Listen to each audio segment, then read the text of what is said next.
Tiberio fue un emperador temido, calculador y paranoico, un gobernante que consolidó Roma con eficiencia, pero cuya frialdad lo distanció del pueblo y el Senado. Gobernó con astucia, sofocó conspiraciones y mantuvo el imperio en estabilidad, pero su alma se consumía en el aislamiento. Finalmente, dejó Roma atrás y convirtió Capri en su reino privado, un refugio donde el poder se transformó en depravación. Lejos de la vigilancia imperial, la isla se convirtió en su santuario de excesos. Jóvenes y niños eran llevados para saciar sus deseos. Los jardines escondían pasadizos hacia habitaciones de placer, y la moral se desvanecía entre el vino y la carne. Las acusaciones de Suetonio lo retratan como un emperador sumido en orgías sin límites, donde la inocencia se sacrificaba por su insaciable lujuria. Mientras Roma temía su ira, en Capri su única ley era el placer. Tiberio ya no era un gobernante, sino un monstruo que reinaba desde la decadencia absoluta.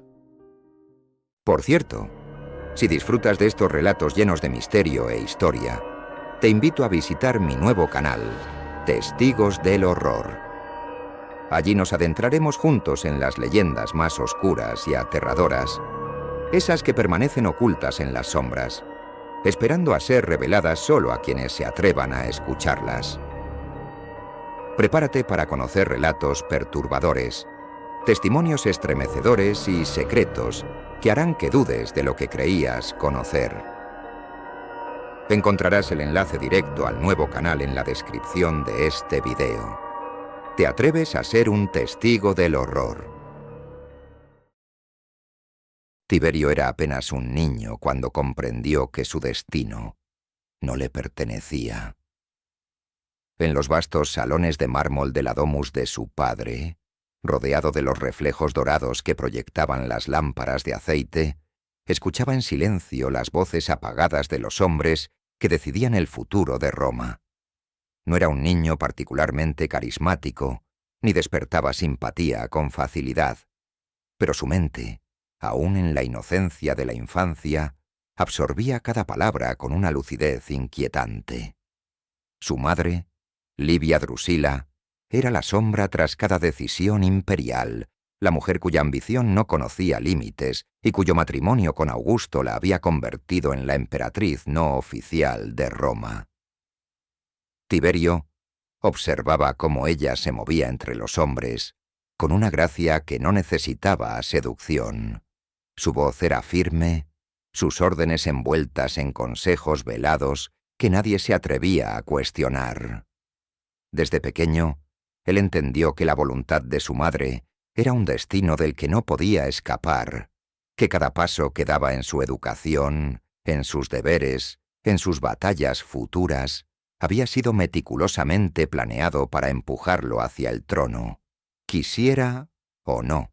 Las muertes de los herederos legítimos de Augusto no fueron casualidades, aunque nadie lo dijera en voz alta. Primero cayó Marco Claudio Marcelo, el sobrino favorito de Augusto, el joven brillante destinado a gobernar, muerto en circunstancias extrañas tras una fiebre repentina. Luego, Lucio y Cayo César, los hijos adoptivos del emperador, murieron en accidentes y enfermedades inexplicables, dejando a Tiberio como la única opción viable. Cada uno de estos fallecimientos ocurrió con una precisión espeluznante, como si el destino, o la mano invisible de Livia, hubiera decidido borrar cualquier obstáculo en su camino. Tiberio, a diferencia de los príncipes muertos, no tenía el amor del pueblo ni la devoción de Augusto, pero tenía algo más peligroso, la paciencia de un depredador que ha aprendido a esperar. Cuando llegó el día en que Augusto lo convocó a su lado, su madre ya había ganado la batalla. Tiberio no era el elegido, era el que quedaba, y no tuvo más remedio que aceptar el destino que lo arrastraba, aunque en el fondo de su ser supiera que su futuro sería una jaula dorada. En su mirada no había júbilo ni orgullo, solo la fría aceptación de un hombre que comprendía que su voluntad no importaba. A pesar de la sombra de manipulación que se cernía sobre él, Tiberio no era un hombre sin méritos. Su educación había sido impecable, su mente calculadora y su disciplina férrea lo convertían en un líder eficiente. Había demostrado su valía en el campo de batalla, asegurando la frontera del Rin y sofocando revueltas en Pannonia, donde su crueldad se convirtió en leyenda. No lideraba con pasión, sino con una eficiencia implacable, reduciendo a sus enemigos a números, moviendo legiones con la precisión de un ajedrecista. Era un hombre de hierro, pero no de fuego, un líder respetado pero nunca amado. Augusto lo sabía, y por eso lo veía con recelo. Su gobierno, si llegaba a convertirse en emperador, no sería carismático ni glorioso, sino metódico, frío y tal vez insoportablemente efectivo. En Roma, mientras las estatuas de mármol representaban su imagen como la de un guerrero perfecto, el Senado murmuraba entre las sombras. No era el príncipe ideal que la ciudad esperaba.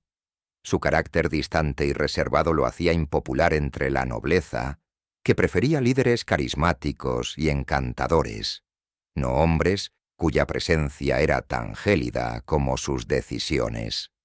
Sin embargo, su madre seguía trabajando en la penumbra, asegurándose de que cada pieza encajara en su lugar.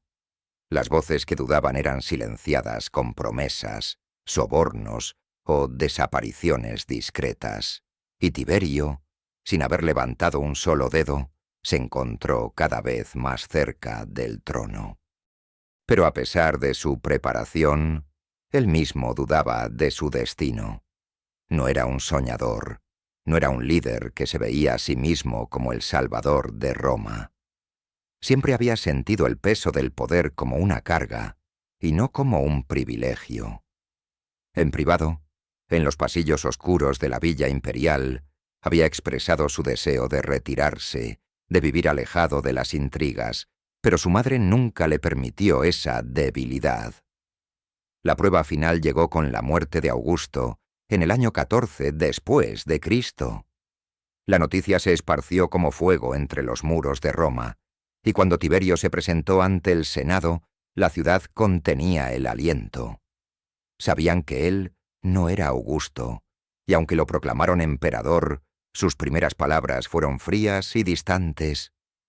«Roma no necesita un amo, sino un servidor», dijo, pero en su voz no había humildad, sino un desdén cuidadosamente disfrazado. El poder lo había alcanzado, y aunque nunca lo había querido, tampoco lo dejaría ir. El día de su proclamación como emperador, Tiberio se sintió vacío. Las multitudes vitoreaban su nombre, pero sus ojos se dirigieron a Livia, la verdadera arquitecta de su ascenso.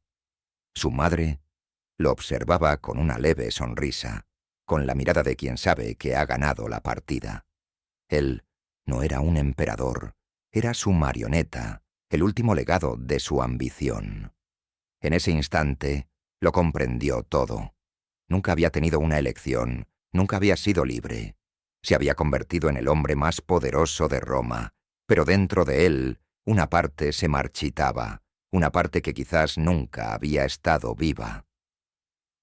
En los meses siguientes, su reinado comenzó con la eficiencia de un gobernante meticuloso, pero Roma lo sentía como un vacío helado. A diferencia de Augusto, que había gobernado con el arte de la seducción política, Tiberio gobernaba con la precisión de un verdugo que no se molesta en ocultar la hoja del cuchillo. Se mantenía apartado, delegando funciones, mostrando cada vez más signos de desapego. Pero había algo más oscuro que empezaba a crecer en él, algo que ni siquiera su madre había previsto. Las noches en palacio se alargaban, y en la soledad de sus aposentos, Tiberio comenzaba a descubrir un placer extraño en el control absoluto. Roma lo había rechazado, su madre lo había usado, su pueblo nunca lo amaría, pero en la penumbra de sus pensamientos Se daba cuenta de que había otras maneras de sentirse poderoso. El placer podía ser otra forma de dominio, una manera de tener algo que jamás le podrían quitar. Esa noche, cuando Roma dormía y su sombra se extendía por los pasillos del Palacio Imperial, una idea comenzó a formarse en su mente. Si el pueblo nunca le daría amor, entonces él lo buscaría en los cuerpos que pudiera poseer, en las vidas que pudiera controlar.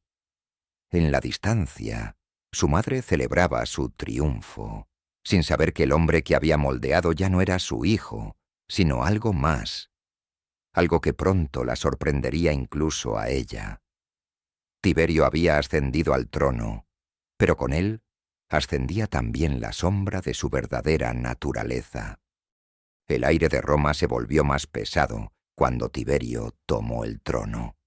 El entusiasmo que había seguido la muerte de Augusto se disipó rápidamente, y lo que quedó fue un silencio incómodo, una sensación de que algo había cambiado en el corazón del imperio.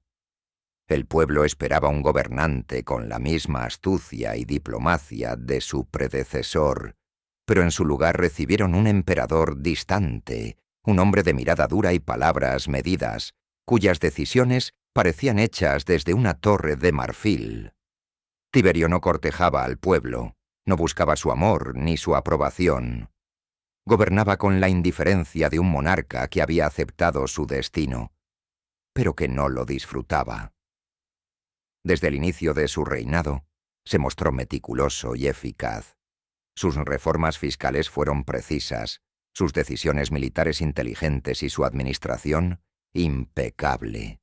Pero Roma no estaba acostumbrada a un líder sin carisma, sin el aura divina de Augusto. El Senado lo temía, pero no lo respetaba.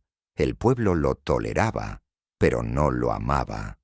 Solo su madre, Livia, continuaba observando desde las sombras, asegurándose de que la maquinaria imperial siguiera funcionando, aunque ahora su control sobre él comenzaba a desvanecerse. El prefecto del pretorio, Lucio Helio Sejano, surgió como la única figura cercana al emperador. Un hombre de mente fría y ambiciones desmedidas, Sejano no era un simple consejero, sino un maestro de la manipulación, un tejedor de intrigas que poco a poco envolvía a Roma en una red de miedo y sospecha.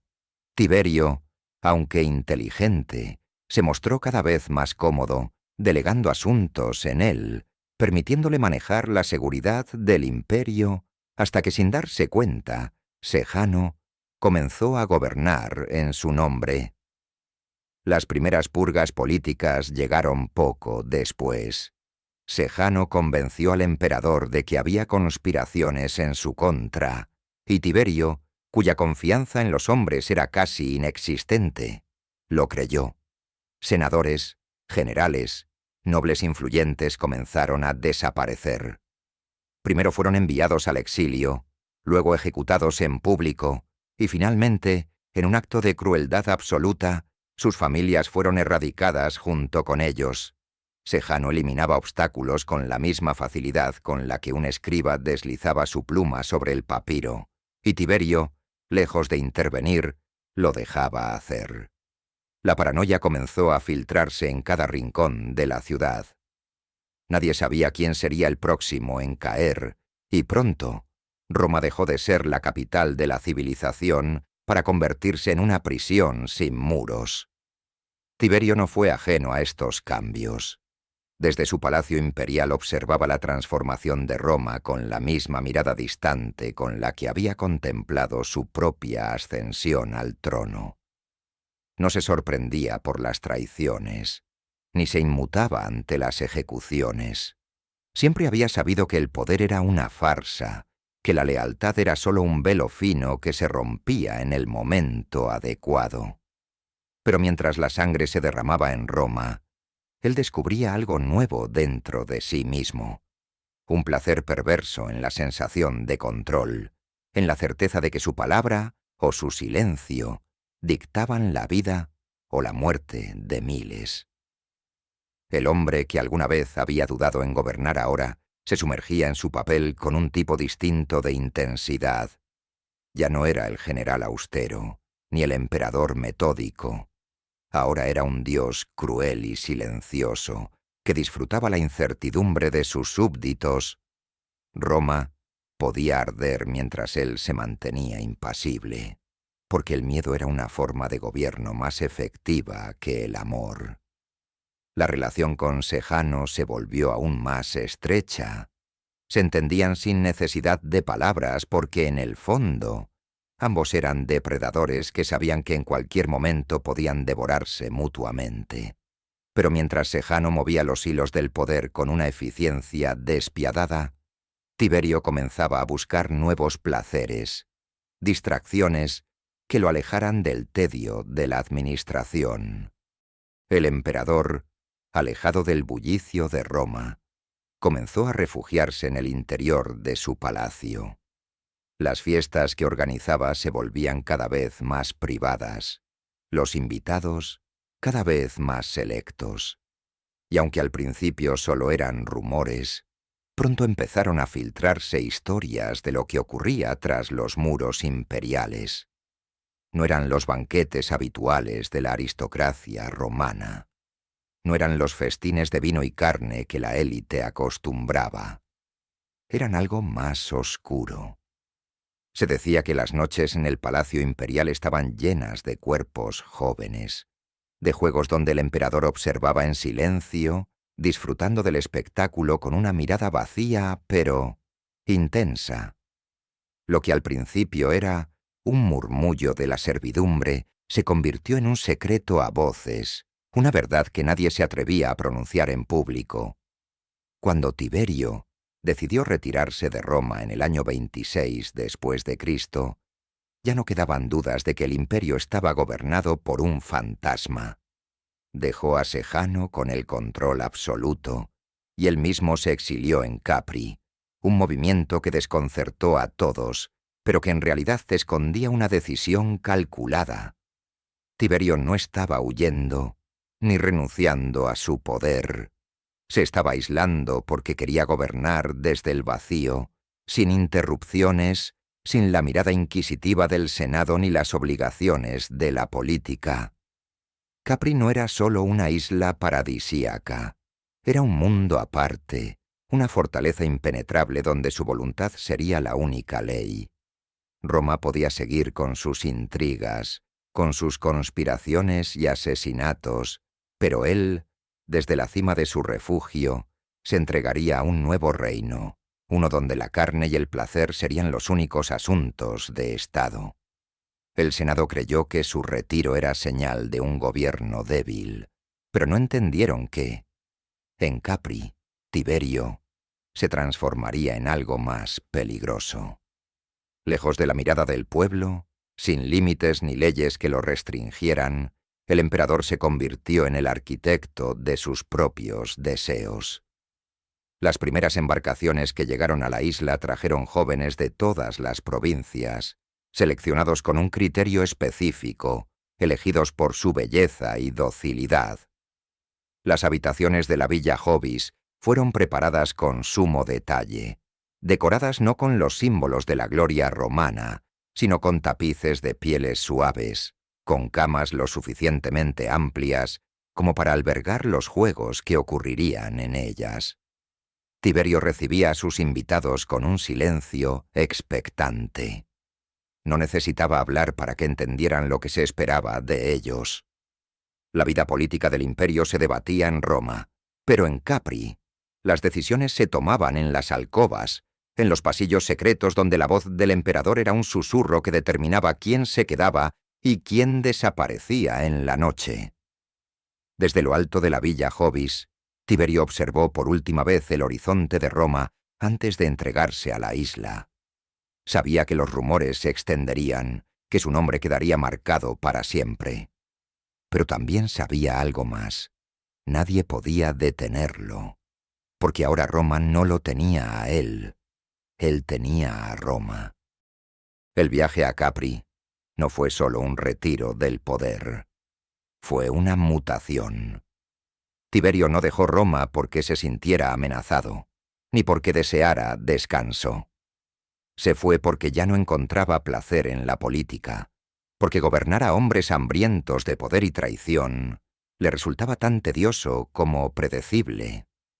Roma se había convertido en un teatro donde ya conocía cada diálogo antes de que se pronunciara, y su hastío era insoportable. En Capri, en cambio, podía inventar sus propias reglas, podía forjar su propio mundo. Cuando la embarcación imperial llegó a la isla, las aguas cristalinas reflejaban una imagen de serenidad engañosa. No era un retiro religioso ni una reclusión por enfermedad. Era una fortaleza de placer, construida con una única finalidad: satisfacer cada uno de sus deseos. Villa Jovis, erigida en lo alto de un acantilado, no solo ofrecía una vista privilegiada del mar Tirreno, sino que también se convirtió en el escenario de los espectáculos más oscuros que la imaginación romana jamás habría concebido. Lo que ocurrió en Capri no se documentó en los registros oficiales del imperio, pero los susurros de la servidumbre, los testimonios de los sobrevivientes y las miradas evitadas de los senadores que lo visitaron dejaron en claro que Tiberio se había convertido en algo más que un emperador. Se había convertido en un dios hedonista, un amo de carne y lujuria. La isla comenzó a recibir visitantes especiales, muchachos y muchachas traídos de cada rincón del imperio, elegidos por su juventud, por la tersura de su piel, por la docilidad de su carácter. Algunos provenían de familias nobles que entregaban a sus hijos en busca de favores políticos. Otros eran simplemente cuerpos comprados en los mercados de esclavos, objetos sin nombre ni pasado. Los más hermosos eran seleccionados personalmente por los criados de Tiberio, entrenados en detectar los rasgos que más placer le causaban al emperador. La rutina en Capri era simple. De día, se dirigían cartas al Senado, se firmaban edictos, se revisaban informes de guerra. Pero cuando caía la noche, todo vestigio de gobierno desaparecía, y la isla se transformaba en un palacio de excesos donde no existían límites. Las habitaciones de la Villa Jovis no eran solo estancias, eran escenarios preparados para cada fantasía, cubiertos con tapices de seda, con baños de mármol donde el agua perfumada cubría cuerpos diseñados para el placer. Los relatos que emergieron de Capri hablaban de juegos crueles, de cuerpos juveniles obligados a danzar en banquetes hasta que el emperador decidía quién sería llevado a sus aposentos. Se decía que en los jardines de la villa se habían instalado pequeños refugios donde jóvenes desnudos esperaban su turno, como si fueran parte de una selección sagrada. Pero no era devoción lo que los mantenía allí. Era miedo. El placer de Tiberio no se limitaba a lo carnal. Su excitación provenía del control absoluto, del poder de moldear voluntades, de transformar cuerpos en objetos que existían únicamente para satisfacerlo. No buscaba amor ni compañía, sino dominación total. Los relatos de la época describen a un emperador que miraba en silencio, con una sonrisa casi ausente, mientras otros cumplían con sus deseos. Su placer no era el del contacto directo, sino el del voyerismo, el de presenciar la degradación sin ensuciarse las manos. Los juegos que organizaba en Capri eran rituales de poder. Jóvenes desnudos se arrodillaban ante él en fila, obligados a realizar actos diseñados para divertir al emperador y sus invitados. En ocasiones, Tiberio señalaba con su mano a aquellos que serían arrastrados a sus aposentos, sin importar su género ni su origen. Era una selección sin reglas, guiada únicamente por el capricho de la noche. Los rumores que llegaron a Roma sobre las prácticas en Capri eran demasiado escandalosos incluso para la élite imperial, acostumbrada a los excesos. Se decía que Tiberio había diseñado pequeñas salas ocultas dentro de la villa, donde observaba desde el anonimato, donde las paredes estaban decoradas con imágenes explícitas, escenas de hombres y mujeres entregados al placer, dibujos inspirados en las orgías de los dioses. Pero lo más perturbador de estos relatos no era la promiscuidad, sino la naturaleza de sus participantes. Se contaba que en los jardines de Capri, pequeños niños eran entrenados para el placer del emperador, sumergidos en piscinas donde nadaban como peces dorados, preparados desde la infancia para ser el entretenimiento de la corte privada de Tiberio. Los llamaban sus tiberianillos, y su existencia era un secreto a voces entre quienes servían en la isla. Algunos historiadores modernos dudan de la veracidad de estas historias, argumentando que fueron exageraciones de sus enemigos, pero el hecho de que tales rumores persistieran sugiere que algo oscuro ocurrió en Capri, algo que Roma prefirió olvidar. El emperador no toleraba la desobediencia. Aquellos que intentaban escapar de la isla, aquellos que rechazaban sus avances o se negaban a participar en sus juegos, eran castigados de formas que nadie se atrevía a describir en detalle. Lo único que se sabía con certeza era que quienes desaparecían en Capri nunca regresaban. Los acantilados de la isla se convirtieron en tumbas anónimas, en fosas donde los cuerpos eran arrojados para que el mar los reclamara. Las noches de Capri se extendían hasta el amanecer, y cuando el sol salía, la villa quedaba en silencio. Los esclavos limpiaban los salones, retiraban los cuerpos dormidos, cubrían con telas los rastros de la noche anterior. Tiberio observaba todo, con la calma de un hombre que ya había perdido toda conexión con la moral. Pero incluso en su paraíso de lujuria, la sombra de Roma lo alcanzó. Los rumores sobre sus excesos no solo despertaban indignación, sino que también alimentaban las ambiciones de quienes esperaban su muerte. En Roma, el Senado debatía su futuro en susurros, y el prefecto Macro, su nuevo hombre de confianza, comenzaba a hacer cálculos sobre cuánto tiempo más podría gobernar un emperador ausente. La paranoia de Tiberio creció en su aislamiento. Capri se convirtió en su prisión dorada, un lugar donde sus deseos eran satisfechos, pero donde también comenzó a sentirse acechado por los fantasmas de los hombres que había eliminado. Sejano, el único hombre al que había confiado Roma, había sido ejecutado por traición, y ahora sus días estaban marcados por la incertidumbre de si sería el siguiente en ser traicionado.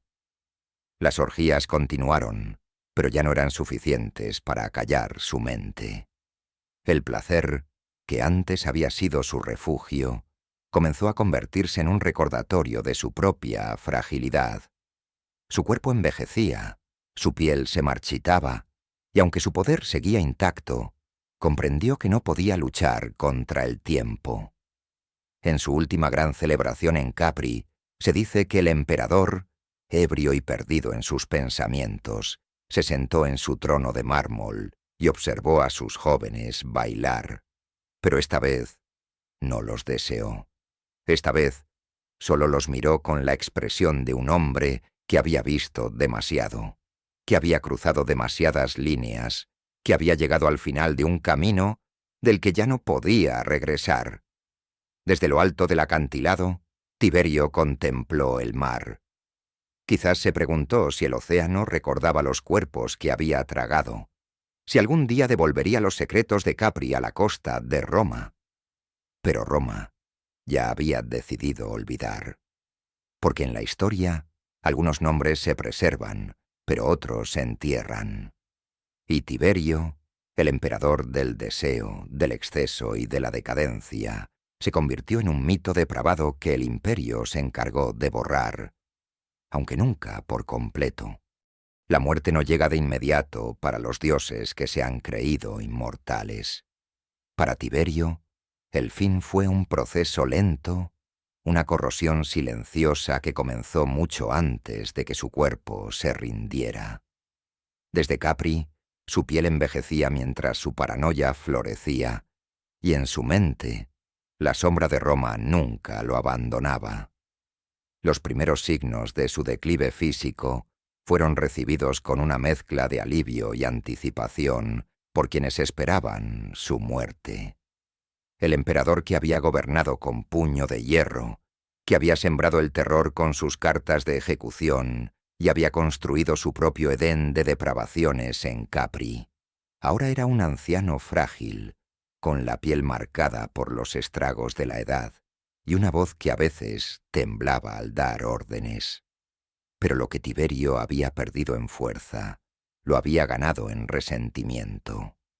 Sabía que en Roma su muerte era deseada, que los mismos hombres que una vez le juraron lealtad, ahora escribían cartas a su supuesto sucesor, aguardando el momento en que pudieran deshacerse de su sombra.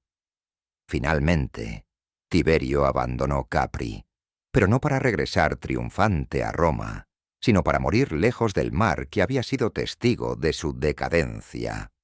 En la costa de Miseno, en una villa custodiada por guardias leales, o al menos eso creía, se recostó en su lecho, sintiendo cómo su propio cuerpo se convertía en un campo de batalla entre la vida y la muerte. Roma esperó con paciencia. No se enviaron médicos, no se ofrecieron curaciones, solo se aguardó. Y cuando su respiración comenzó a ralentizarse, cuando los rumores de su inminente fallecimiento llegaron a la ciudad, las celebraciones comenzaron incluso antes de que su corazón dejara de latir. Tiberio no murió con la facilidad que muchos esperaban. Se dice que su agonía se prolongó durante días, que su mente continuó funcionando incluso cuando su cuerpo ya no respondía. En sus momentos de delirio, veía los rostros de los muertos, los cuerpos que había enviado a las profundidades del mar, los senadores que había condenado al suicidio, los muchachos que nunca regresaron de sus aposentos en Capri. Se dice que en sus últimas horas intentó hablar, pero las palabras ya no salían de su boca. Algunos historiadores afirman que fue víctima de una enfermedad repentina. Otros aseguran que simplemente se rindió. Pero entre los susurros de los sirvientes y los informes de los testigos, emergió una historia más siniestra, una que Roma nunca quiso confirmar oficialmente. Mientras Tiberio yacía en su lecho de muerte, Macro, el prefecto del pretorio, ya había preparado su sucesión. Roma no podía permitirse más incertidumbre. Calígula, el joven que había sido criado como heredero, esperaba en silencio. No podía haber margen de error, no podía haber la más mínima posibilidad de que el anciano emperador despertara de su agonía para reclamar el trono una vez más. Y entonces ocurrió lo impensable. El emperador dejó de respirar. Se verificó su pulso, se anunció su muerte y se enviaron mensajeros a Roma con la noticia que todos esperaban. Las calles de la ciudad estallaron en júbilo. Pero entonces sucedió. Tiberio abrió los ojos. Su cuerpo, que había sido dado por muerto, se sacudió con un último aliento de vida. Intentó incorporarse, intentó hablar.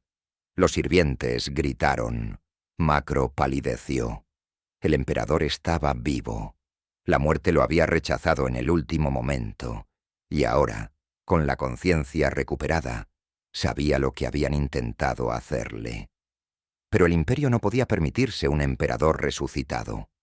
El poder ya había cambiado de manos, y Tiberio, en su debilidad, no era más que un obstáculo. Macro no dudó. Se acercó al lecho de Tiberio y lo miró a los ojos. No había reverencia en su gesto. No había miedo. Solo determinación. Se dice que tomó una almohada de lino y, con la ayuda de un guardia, la presionó contra el rostro del emperador. Los dedos de Tiberio se crispaban, su cuerpo se agitaba, pero no había fuerza en él para resistir. Los últimos segundos de su vida fueron una lucha silenciosa, un esfuerzo inútil por reclamar el aire que le habían negado. Cuando finalmente se quedó inmóvil, nadie pronunció su nombre. Nadie derramó una lágrima. El hombre que había gobernado Roma con terror, que había construido su propio reino de lujuria y sombras en Capri, murió como un anciano olvidado, asesinado en su lecho por aquellos que una vez le sirvieron. Pero la historia no terminó con su último aliento, porque incluso muerto, Tiberio seguía siendo una amenaza. ¿Qué hacer con su cuerpo? ¿Celebrar un funeral imperial? ¿Quemarlo y dispersar sus cenizas en el Tíber? ¿O simplemente olvidarlo, enterrarlo en silencio para que la memoria del emperador se borrara con el tiempo? Se dice que, cuando su cadáver fue trasladado a Roma, alguien dejó un mensaje anónimo en su ataúd. Los dioses aún no han terminado contigo. En el Senado, nadie quiso leerlo en voz alta, porque aunque Tiberio ya no respiraba, su sombra seguiría acechando Roma durante generaciones. El fuego consumió su cuerpo, pero su sombra jamás abandonó Roma. Tiberio, el emperador maldito, el gobernante que prefirió los placeres en la oscuridad de Capri antes que la gloria en el Senado, no fue olvidado. Su nombre quedó grabado en la historia, no como un líder prudente o un estratega brillante, sino como un símbolo de decadencia, tiranía y lujuria sin límites. Los mismos que habían esperado con ansias el momento de darle muerte. Los que habían celebrado su última exhalación como si fuera el amanecer de una nueva Roma, se enfrentaron a una verdad incómoda. Tiberio había gobernado con mano de hierro, había mantenido el imperio estable y había asegurado la continuidad de la dinastía. Y ahora que su cadáver ardía, Roma estaba en manos de un monstruo aún más impredecible, Calígula. Pero el pueblo, ansioso de una nueva era, no veía el peligro que se cernía sobre ellos.